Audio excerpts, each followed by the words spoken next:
اللهم صل وسلم وبارك على سيدنا محمد وعلى اهله وصحبه اجمعين. ازيكم يا حبيب قلبي؟ عاملين ايه؟ يا رب تكونوا كلكم بخير. معانا فيديو جديد وشغل جديد، ويلا نشوف معانا ايه النهارده. الوقت الحله اللي انا معلقه عليها الميه دي ما تستغربوش شكلها، لان انا ما بعملش فيها الا للكرشه او هصمت بط او حمام او اي حاجه من دي. معايا حله تانية فيها معلقه سمنه، ومعايا حته لحمه كده تستاهل بقكم، وحبه عظم هنعلق عليها مع بعض.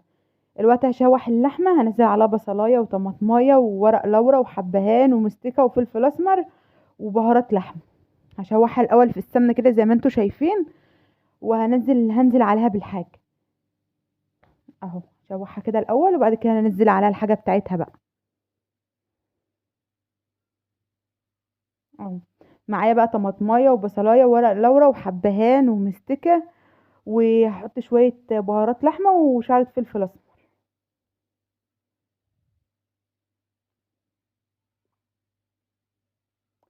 صلوا على النبي كده وما تنسوهاش، عشان جايبالكم بص عظمة النهارده.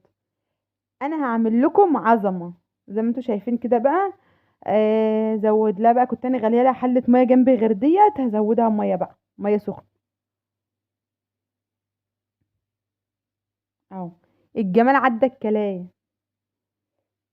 كده بقى زودتها ميه سخنه اهيت.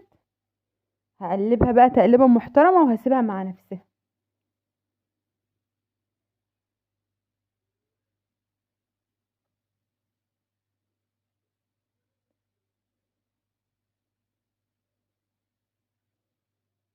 كده بقى كنت بحط لها فص توم عشان ايه؟ يديها طعم. الوقت بقى جايبه لكم عظم. الناس بتاع يع ومع وعق يطلعوا بايه؟ النهارده انا هخليكي تنضفي الكرشه بايديكي، قسما بالله بايديكي بضفر ايدك كده هتشتري تنظيف الكرشه.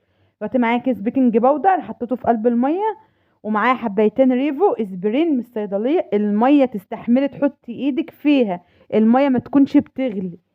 طلع بخار كده داخله لمرحله الغليان اهو، يعني ايه ده؟ احطها استحمل. حطينا كيس بيكنج باودر وحطينا اسبرين. هنزل بالكرشه بتاعتنا كلها في قلب الحله زي ما انتوا شايفين كده، وهغطي عليها لمده 10 دقايق. احسبها على التليفون كده لمده 10 دقايق، تحسبوهم على ايدك كده، وتحطي الكرشه في قلب الحله وتغطي عليها. والله العظيم يا جماعه، والله العظيم ما هتحتاج السكينه اصلا. وبصي يعني دول 5 كيلو ما شاء الله ما شاء الله، يعني ما خدوش في ايدي حاجه اصلا. ودلوقتي يعني مش هستعجل الاحداث ومش هسبق الاحداث، دلوقتي انتوا هتتفرجوا معايا وهتشوفوا. حطيت الصينيه على الحله كده 10، كنت بقول لكم 10 دقايق. تعالوا بقى شوفوا. على ما هي تستنى ال10 دقايق هنقلع على شويه بطاطس. نزلت بقى كده بالبطاطس، هنزل عليها خرط عليها بصلايه صغيره وسط كده ناعم. هنا بقى كانت اللحمه غلت وفرت كمان على البوتاجاز، نقلتها على العين الصغيره. حطيت بقى دلوقتي بهارات ونقطه زيت.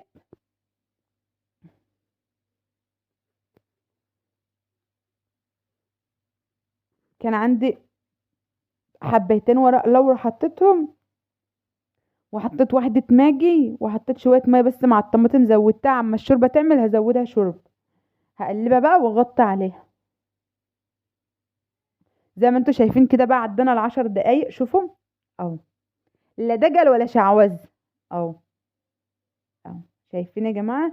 الحتة اللي بقاها لسه ما عملتش بغطسها تحت اهي، من قلب الحلة قدامكم على طول اهو. والله العظيم يا جماعة بايديا ولا اي حاجة اهو. بس عشان انا ماليش ضوافر اهو، هجيب بقى السكينه هعمل بيها، هتطلع معايا في ثواني اهي. انا عشان ماليش ضوافر مش عارفه اشد حاجه. هجيب السكينه دلوقتي وهعمل بالسكينه عشان سخنه عليا. ديت ما خدتش مني حاجه. واللي بلاقيه زياده كده تحت الحنفيه بشتله بايديا زي ما انتوا شايفين كده اهو. والله ما خدوا اي حاجه، وبايد اهي اللي انا الزيادات اشتلتها. شوفوا ديت بقى اهو بضوافر ايدي سخنه مش عارفه امسكها والله. جربي الطريقه ديت وعلى ضمانتي والله، ولا دجل ولا شعوذه ولا اي، او بايدي قدامكم بس سخنه ومش عارفه امسكها اهي. بضوافر ايدي اهي. دي الحته التانية اهيت اهي. شفتم؟ بايدي مش محتاجه سكينه اصلا، بس هي سخنه عليا. مش عارفه اعمل عشان سخنه عليا. او ممكن لو مش بسكينه بمعلقه اهو. شفتم؟ اهو. اهم حاجه تسيبها 10 دقايق وتغطسها. كل انا الحته اللي ما كنتش بلاقيها عملت برجعها في الميه تاني، مفيش اي مشكله، كنت بحطها في الميه تاني ما بجرالهاش حاجه اهي. وبعدين دي كرشه بقري لونها اصفر عشان كرشه بقري اهي.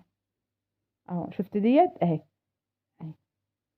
انا عايزه اوريكم كام حته بس عشان ما تفكروش ان انا بضحك عليكم. اهو والله أهي. جبت بقى كده معلقه اهيت اهي، ببوز المعلقه كده بقى، كنت بعمل ببوز المعلقه.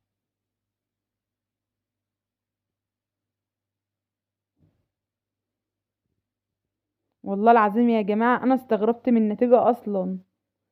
اهو شفتم، بتبرق بتبرق يعني، مش اي كلام. اهو.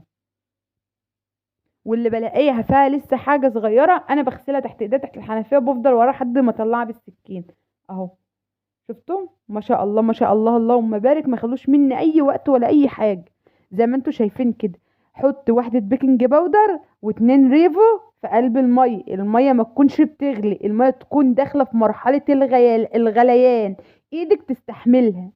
يعني تحطي ايدك كده ما تتلسعش منها، تحطي الوحدة البيكنج باودر والاتنين الريفو، وتقومي رايحة مغطية عليهم وسايباهم 10 دقايق. اللي ما تعملش منك او تلاقيها لسه ما عملتش، رجعيها تاني الحلة وسيبيها. معايا بقى دلوقتي الممبار انا ما بجردهوش زي ما انتوا شايفين كده، شوية ملح خشن، وبقعد ادعكه الدعكة المحترمة تحت الحنفية لحد ما ينزل اللي هي المادة الساججة اللي في دي، او بيقولوا عليها المادة اللي بتنزل من دي. هوريها لكم دلوقتي. مش هسيبه، هغسله مرة واتنين وتلاتة. بعدين الممبار البقري ما فيهوش حاجه زي الجاموس اصلا، هتجرديه هتطلع كل من حاجه منه، او هتبوظيه وتقطعيه بالسكين. زي ما انتوا شايفين جبت طبق ملح خشن اهو، زي ما انتوا شايفين بينه وبين ايديا، ودعك ودعك ودعك ودعك لحد ما بينزل الماده اللي فيه دي خالص اهي. شفتم؟ اهي هفعلكم بايديا، شفتم عامله ازاي اهو. هغسل تاني واحط ملح واحط ملح تاني لحد ما اخليه معايا زي الفل. وبعدين الممبار دوت اصفر، اصفر عشان بتاع بقر. اهو زي ما انتوا شايفين معايا، هفضل ادعك فيه واغسل فيه وادعك فيه واغسل فيه لحد ما الاقي الميه نازله منه وما عادش بينزل منه اي حاجه. هنا الكرشه اهي حطيت عليها طماطم وملح وليمون، وهنا الممبار حطيت عليه طماطم وملح وليمون برضو اهو. شفتم؟ هنا بقى كنت عملت جنب الاكل، قلت اما اعمل شويه رز معمر، غسلت الرز قد على قد عيار اللحوقي، وجبت 2 كيلو لبن وحطيتهم على اللحوق وزودت شويه ميه اهو. 2 كيلو حليب حطيتهم، وحطيت ملح على حسب الرغبه بقى، عايزاه حادق عايزاه دلع براحتك بقى. هنا اللحمه كانت بتاعتنا كانت استوى، وهنا الرز عملت اهوت، وديت البطاطس خلصت اهي. هروح احط الرز وارجع لكم شكل. اهو هنا الرز طلع بقى اهوت، ايه رايكم؟ الجمال عدى الكلام اهو. وبطاطس ولحمه. وهنا بقى كان في حمام اوردر، حمام مطلوب مني نضفته اهوت. بالف هنا وشفا يا رب اللي خد. لو كان الفيديو عجبك ما تنسيش تحط